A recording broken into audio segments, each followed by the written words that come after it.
నమస్తే రమగారు. నమస్తే జయ. రమగారు, అమ్మవారిని పూజించే భక్తులు విపరీతంగా ఉంటారు. ఎక్కువ మంది అమ్మవారినే కొలుస్తుంటారు రమగారు. అది గ్రామ దేవతలు కావచ్చు, లేకపోతే అమ్మలు కావచ్చు. ఇలాంటి వారి స్టోరీస్ మనం గతంలో కొన్ని చెప్పుకున్నాం కదా, అలాంటిది ఏదన్నా ఉంటే ఒకటి చెప్పండి. చందమామ కథే చెప్తాం. నాకు కూడా భలే ఇష్టం రమగారు అమ్మవారు అంటే. ఇంతకుముందు చెప్పిన 3-4 కథలు చాలా హిట్ అయినాయి. అవును. ఒక ఊళ్ళోనట గంగులని ఒక అతను ఉండేవాడు. ఈ గంగులు ఏంటంటే చిన్న గారడివాడు అనమాట. పిల్లి మొగ్గలేయటం. ఆ తర్వాత ఏమో ఈ బంతుల్ని ఇలా ఇలా ఎగిరిస్తారు, జంగ్లింగ్ ఏదో అంటారు దాన్ని, జగ్లింగ్. బాల్స్ ఎగరేయటం, బంతులు ఆడించడం, 6-7 బంతుల్ని ఇలా 2 చేతులతోటి ఆడించడం, జగ్లింగే. అలాగే గుర్తుంది దాని పేరు ఇంగ్లీష్లో. బంతులు ఆడడం అంటారు మన వైపు. తర్వాత మొగ్గలేయటం, పిల్లి మొగ్గలు రకరకాలవి, రింగులో ఇంచి కూడా మొగ్గ వేయటం, అలాంటివి చేసేవాడు. గారడి పనులు చేసేవాడు. సర్కస్లో చిన్న సర్కస్లో లాగా. అంటే ఇప్పుడు సర్కస్ అంటే పెద్ద రకంది కదా. ఈ ఊళ్ళల్లో ఉండే గారడి వాళ్ళు ఏంటంటే రోడ్డు మీద ఏదో పిల్లి మొగ్గలు వేస్తే వారా వీరా ఓ 10 మంది చేరేవాళ్ళు. ఓ 5 పైసలు 10 పైసలు. ఆ రోజుల్లో పైసల రోజులే కదా, డబ్బులు వచ్చేవి. అయితే ఇతను ఎక్కడికైనా వెళ్తే తన పొట్టకి సరిపడా సంపాదించుకోగలిగేవాడు, అంతకంటే లేదు. అందరూ చూసేవాళ్ళు, ఎవరైనా ఇచ్చిన కలిగిన వాడు ఇచ్చేవాడు.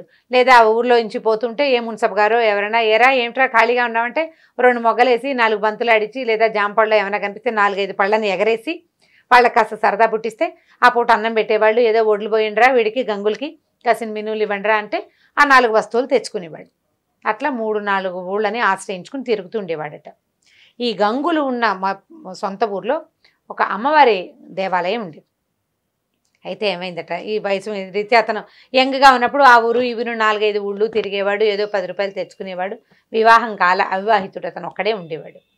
క్రమంగా పెద్దవాడు అయ్యే కొందికి మనుషులు నునుపు తగ్గిపోతుంది కదా. ఇతను మొగ్గలేసినా పెద్దగా చూసేవాళ్ళు కాదు జనం. ఈ జగ్లింగ్ చూసేవాళ్ళు. 5 పైసలు 10 పైసలు కిట్టేది, ఎక్కువ దొరికేది కాదు. ఊరికే అంటే దాచుకునేందుకు 10 రూపాయలు దొరికేది కాదు, కానీ అన్నం మాత్రమే దొరికేది. అయితే ఏమైందట, 12 ఏళ్లకో 16 ఏళ్లకో ఒక్కసారి ఆ ఊరి అమ్మవారికి జాతర చేస్తారు. అయితే అతను ఆ ఊళ్ళో ఈ ఊళ్ళు తిరుగుతుండగానే అమ్మవారికి జాతర అని కబుర్లు తెలిసినాయి. ఊళ్ళల్లో టముకేసేవాళ్ళు. ఈ ఊళ్ళో అమ్మవారి జాతర అనుకో, ఒక డప్పు పుచ్చుకుని ఒక అతను వచ్చేవాడు. అవును, ఈ ఊళ్ళో టముకేస్తారు అమ్మవారి జాతర, అందరు కొలుపులు జరిపించండి అహో అని టక కొట్టేవాడు. ఈ టముకు వేసిన వాడు మొత్తం 4-5 చుట్టుపక్కల ఊళ్ళలోనూ వేసాడట. ఈ గంగుల అమ్మవారి జాతర కదా అని అతను కూడా వచ్చేసాడు. నెల ముందు నుంచి మొదలైనట దేవాలయం దగ్గర పనులు. పందిళ్ళు వేసేవాళ్ళు, పాకలు వేసేవాళ్ళు. ఆ ఊళ్ళో ఉన్న అన్ని కులవృత్తుల వాళ్ళకి చేతి నిండా పని. అందరూ అమ్మవారిని సేవించుకునేవాళ్ళే. ఈ జాతరలో నిత్యం భోజనాలు పెట్టేవాళ్ళు. రోజువారీ అప్పట్లో భోజనాలంటే కుండలతోటి వండేవాళ్ళు. కట్టెలు కొట్టుకొచ్చేవాడు, పొయ్యి అలికేవాడు, వాకిళ్లలో నీళ్లు చల్లేవాళ్ళు, ముగ్గులు వేసేవాళ్ళు, కుండలు చేసేవాళ్ళు. ఫ్రెష్ కుండలు ఎప్పటికప్పుడు వంటకి. ఇక తాటాకులు, తాటికమ్మలు, అన్ని పనుల వాళ్ళకి పనులు. ఈ గంగులు అనుకున్నాడు, నాకు ఏ పని లేదు, నేనేం చేస్తాను అమ్మవారికి సేవ, నాకు ఏ కుల వృత్తి రాదు. ప్రతివాడికి ఏదో ఒక పని ఉంటుంది. ఇక విపరీతంగా జరిగిన ఉత్సవాలు. రోజు ఉత్సవంలో అన్నం పెట్టేవాళ్ళు, తినేవాడు. వెళ్ళి అమ్మవారిని దర్శనం చేసేవాడు. అందరూ చేస్తున్న పనులు ఏదైనా కుదిరితే చేతి సాయం చేసేవాడు. ఎవరైనా బస్తా ఎత్తున్నారనుకో ఇతను కూడా పోయి బస్తా ఎత్తేవాడు. ఎవరైనా కుండలు దొంతుగా పెడతారనుకో 4-5 కుండలు చేత్తో పుచ్చుకుని తీసుకెళ్ళి పెట్టడం. అట్లా పనులు చేసేవాడు. కానీ తనే ఒక పెద్ద పనికి సహాయంగా చేయలేకపోయినందుకు ఎంతో దిగులు పడేవాడట. సరే గడిచినాయి రోజులు. అమ్మవారు జాతర 10 రోజులట. నెల రోజుల నుంచి పనులు మొదలైనాయి. పనులు అవగానే జాతర మొదలైంది. 10 రోజులు జాతర జరిగింది. ఈ 10 రోజులు పగలు ఉపవాసం ఉండి రాత్రి భోజనం చేసేవాడట ఈ గంగులు. ప్రతి పగలు ఉపవాసమే. దీంట్లో పెట్టిన పందిట్లో అన్నం తినేవాడు కాదు. సాయంకాల పందిట్లో అన్నం తినేవాడు. అక్కడక్కడే తిరుగుతూ ఉండేవాడు. సరే ఏమైందట, 10వ రోజు అందరూ మొత్తం ఊళ్ళో నుంచి వచ్చిన జనాలంతా, ఇప్పుడు మన ఊళ్ళో జాతర అంటే మనం చుట్టాలను పిలుచుకుంటాం కదా, ఈ వచ్చిన చుట్టాలు వీళ్ళంతా ఆ రాత్రి దీపాలు పెట్టే వేళకి భోజనాలు చేసి ఎవరి దారిని వాళ్ళు వెళ్ళిపోతున్నారు బయటికి. గుడి దాదాపుగా ఖాళీ అయిపోయింది. గంగులు ఏం చేశాడు, గుళ్ళోకి వెళ్ళాడు. ఈ పురోహితుడు, ఈ దేవాలయం అర్చకుల్లో ఒక ఆయన అన్ని తలుపులు 11 గంటల వేళ తలుపులన్నీ వేసున్నాయో లేదో చూడ్డానికి వచ్చాడు. జనమంతా సద్దుమణిపోయారు. ముందు రోజు రాత్రి దాకా గుడి సందడిగానే ఉంది. జనాలు ఇక్కడ పడుకునేవాళ్ళు, సన్నాయి వాళ్ళు, వాద్యగాళ్ళు, మేళగాళ్ళు, బోళ్ళంతమంది సంగీతాలు పాడేవాళ్ళు అందరూ పడుకుంటున్నారు. ఇవాళ రాత్రికి ఎవ్వరు లేరు. ఆ రాత్రి నిద్ర చేయకూడదు. 9వ నాటి రాత్రి నిద్ర చేయకూడదనో ఏదో నియమం. 10వ నాటి రాత్రి అందరు వెళ్ళిపోతున్నారు. ఈయన తలుపులు వేసున్నాయో లేదో చూద్దామని ఊరికే వచ్చాడు. ఇంటికి వెళ్ళిపోయిన వాడే. వచ్చేసరికల్లా అమ్మవారి సన్నిధి కొంచెం ఓరగా తెరిచిందట. తెరిచిందేసరికల్లా ఈయన ఎవరో తలుపు తీశారని లోపలికి చూస్తే లోపల అమ్మవారి సన్నిధిలో ఈ గంగులు పిల్లి మొగ్గలేస్తున్నాడు. బంతులు కత్తులు పక్కన పెట్టున్నాయి. 4 పిల్లి మొగ్గలేసి బంతులు ఎగరేస్తున్నాడు. బంతులు పక్కకు పెట్టి కత్తితోటి అతనికి కరవాల విద్య అంటే అది కూడా ఈ మన గారడి వాళ్ళు చేసే విద్య అనమాట. చేస్తున్నసరికి ఈయన తెల్లబోయి ఇదేమిటి వీడు ఈ రాత్రిపూట ఇట్లా చేస్తున్నాడని ఏం చేశాడు, తను ఒక్కడు వెళ్ళకుండా గబగబా వెనక్కి వెళ్ళి ధర్మకర్తని మిగిలిన అర్చకుల్ని పిలుచుకొచ్చాడు. ఆ రోజు 9 రోజులు అర్చన చేశారా. 10వ నాటి రాత్రికి అమ్మవారు ఇట్లా కుంకంతో మునిగిపోయి ఉందట. మొత్తం అంతా కుంకపు రాశి, ఆ రాశిలో మునిగి ఉంది ఆవిడ. ఇంత విగ్రహం ఉంది.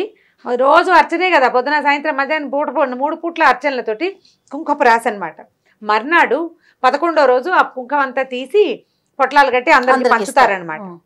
ఈ కుంకపు రాశి కనపడుతోంది. ఆ కుంకపు రాశి ముందే ఇతను చేస్తున్నాడు. ఈయన పరిగెత్తుకుంటూ వెళ్ళి ముందు ధర్మకర్తకి చెప్పాడు. ధర్మకర్త వచ్చేసరికల్లా ఈయన తలుపు కొద్దిగా ఓరగా ఉన్న తలుపులోంచి లోపలికి చూస్తే గంగులు పడుకుని ఉన్నట్టు. పడుకునుంటే అతను పడుకున్న చోట అమ్మవారు కూర్చునుంది పక్కన. గంగుల తల ఆవిడ ఒళ్ళో ఉంది. ఒళ్ళో ఉంది. ఏం చేస్తోంది ఆవిడ, పమిట కొగ్గుతో ఇట్లా ఇట్లా ఇట్లా ఇట్లా విసురుతోందట. చెమటలు పట్టి ఉన్నవాడిని వాడి మొహం మీదకి గాలి విసురుతోంది అమ్మవారు. విగ్రహం ఉండాల్సిన స్థానంలో విగ్రహం లేదు. ఈవిడ ఇక్కడ కూర్చునుంది. ఆవిడ ఒళ్ళో ఉన్నాడు. అతను ఒళ్ళో తల పెట్టుకుని పడుకుని ఉన్నాడు. ఈయన అట్లా నిర్ఘాంతపోయి నుంచున్నాడు. ఈ లోపల ముందెళ్ళిన పూజారి ఉన్నాడు కదా, చాలా మందిని 5-6 పూజారులను పిలుచుకొచ్చాడు. అందరూ తలుపు తోసేశారు కల్లా గంగులు పడుకుని ఉన్నాడు. ఇంకెక్కడ ఏం లేదు. ఈయన ఏమో ధర్మకర్త నేను చూశానంటాడు. ఇక్కడ ఏమీ లేదు కదండి, అలా ఏం జరగలేదంటే ఈ కుంకపు రాసి ఉంది కదా, ఈ రాశికి బయట వైపు ఒక పాదముద్ర ఉందట కుంకంలో. అంటే ఆవిడ అందులోంచి అడుగు బయట పెట్టి వచ్చింది. వీళ్ళెవ్వరూ దాన్ని చూడలేదు ఆ దృశ్యాన్ని. ఆ ధర్మకర్త ఆయన ఒక్కడే, ధర్మకర్త ఒక్కడే చూశాడు. మిగిలిన వాళ్ళంతా జాతరలో పాలు పంచుకొని జాతరలో సేవ చేశారు. నిజమైన భక్తుడు వీడు. ఆమెకి కోసమే సేవ. జాతరలో ఉన్న వాళ్ళంతా చుట్టాలు పిలిచారు, పక్కాలు పిలిచారు, అది చేశారు, ఇది చేశారు.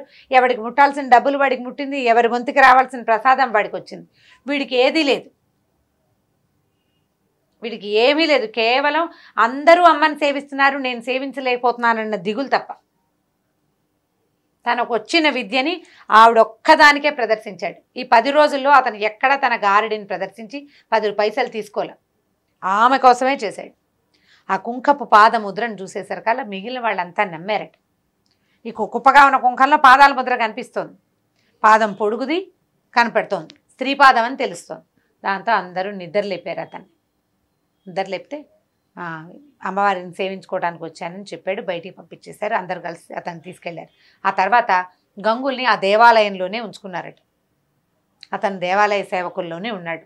నిజమైన భక్తి ఎవరిదంటే భగవంతుడి కోసమే ఎవరైతే నిస్వార్థంగా ఆయన భగవంతుడి కోసమే చేసే సేవ అని భావిస్తాడో వాడిది నిజమైన భక్తి. వాడి కోసం అమ్మ వాడు అలసిపోతే ఆదరించడానికి వస్తుంది, వాడికి ఆకలిస్తే అన్నం పెడుతుంది. మిగిలిన వాడు ప్రయత్నపూర్వకంగా సాధించాలి దాన్ని. నిజమైన భక్తుడికి ఏ ప్రయత్నం ఒక్కర్ల, భక్తే వాడి ప్రయత్నం, అంతే. అదే సాధనం, అదే ఇంకా ఏమీ లేదు, భక్తే వాడి సాధన. ఆ రకంగా ఈ భక్తుడైన గంగులు అక్కడే ఉండిపోయాడట. ఇంకా అతను ఎప్పుడూ బంతులాడలేదు, ఏమీ చేయలేదు. కేవలం దేవాలయంలో ఆ పని ఈ పని చేస్తూ అక్కడే ఆవిడని సేవిస్తూ ఉండిపోయాడు. కథ కంచికి మనం ఇంటికి. చాలా అద్భుతంగా ఉంది రమ్మగారు కథ. అంటే మీరు చెప్తున్నంతసేపు అలా కథలో లీనమైపోతున్నాం. చాలా బాగుంది. పిల్లలకి చెప్తాను కానీ మనకైనా ఒక భక్తిపూర్వక కథ కదా. రైట్, ఇంకొక స్టోరీతో మళ్ళీ కలుద్దామండి. నమస్తే. తప్పకుండా నమస్తే. ఈ వీడియో కనుక మీకు నచ్చినట్లయితే లైక్ చేయండి, షేర్ చేయండి. మరిన్ని వీడియోస్ కోసం మా ఛానల్ని సబ్స్క్రైబ్ చేసుకోండి.